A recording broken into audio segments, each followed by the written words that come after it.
babalik at babalik siya sa'yo kahit may other woman pa siya kapag ginawa mo ito. Yes. Well, actually, is kahit bali-balik na rin pa natin, ay babalik at saka babalik talaga yung partner mo or yung ex mo na nagloko sa'yo. Okay? Kasi, sa amin ng mga kalalakihan, once na nararamdaman namin kung sino ito yung babae na pwedeng bulahin, na alam namin na patay sa amin, na pwede naming lokohin ulit, na pwedeng utuin, ay babalikan at saka babalikan po namin once na kami po ay no options na. Okay, na halimbawa is sumabday kami sa other woman namin. Wala po kaming ibang babalikan na babae kundi yung babae na pwede naming utuin, na alam namin na kahit magloko na kami is nandiyan pa din. Yes, na which is sigurado baka isa ka dyan. Oh. Yes, and then sa kadahilanan, that's why bumabalik kami. Kasi kami din ng mga kalalakihan ay nararamdaman din po namin na kung sino yung babae na pwede talaga naming utuin. Kapag alam din namin na yung babae na ito ay sobrang mahal na mahal kami. So yun po yung mga dahilan, that's why bumabalik at saka bumabalik talaga yung mga ex ninyo. Na kung minsan is magugulat ka na lang na, uy Kuya Kiko, bakit bigla siyang nagparamdam?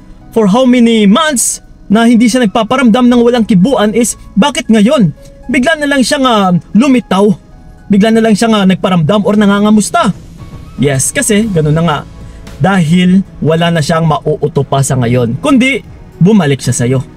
Yes, and then ramdam niya po kasi na kung sa oras na babalik siya sa'yo ay sasaluhin mo din. My God. Yes.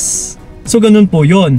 Pero sa pamagat natin na babalik at babalik po siya once na ginawa mo ito, kasi ituturo ko sa inyo yung best technique na para babalikan at saka babalikan talaga kayo. Pero ganun na nga, kung minsan kasi sa pagtanggap natin is dito na nakadepende. Okay? Given na yung partner mo na lalaki ay bumabalik talaga.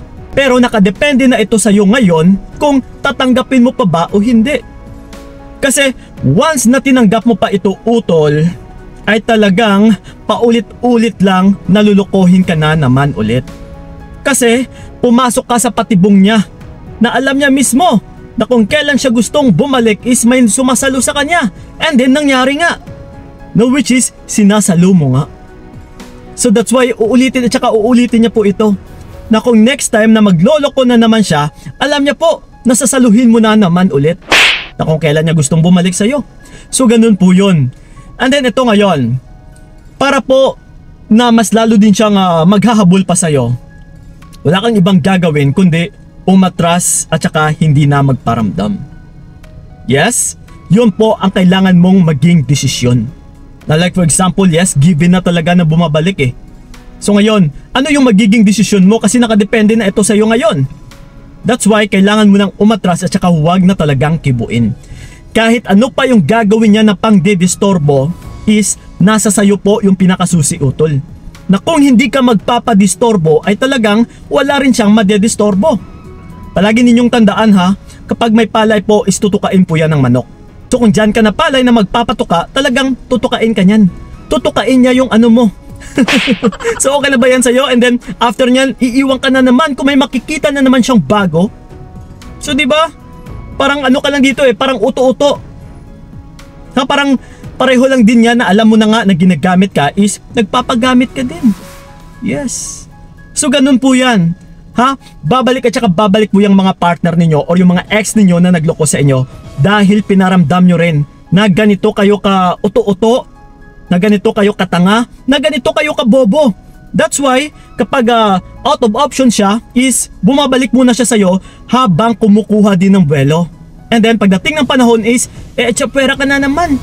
Di ba paikot-ikot lang, paulit-ulit lang na walang nagbabago sa cycle na nilalakaran mo. Ha, nauuwi pa rin sa pagluloko. Nauuwi pa rin sa naiiwang ka. Nauuwi pa rin sa nasasaktan ka. So that's why ito kapag naloko kayo and then kapag siya ay bumalik, huwag na kayong magparamdam pa. Huwag nyo nang kibuin pa.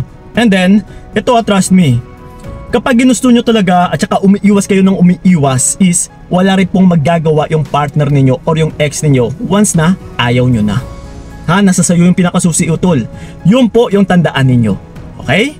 So yun po mga utulasan na nakatulong yung video na ito. And then sa mga gusto pala ako makausap one-on-one, yes, sa willing makipag-coaching sa akin, puntahan nyo po yung aking FB page ng Payong Kaibigan ni Kiko. PMS na kilang po doon. Okay? So yun po. Maraming salamat. So ingat kayo. God bless and babush! Sana hindi na lang ikaw ang aking ginusto. Binigay ko lahat para wala kang masabi.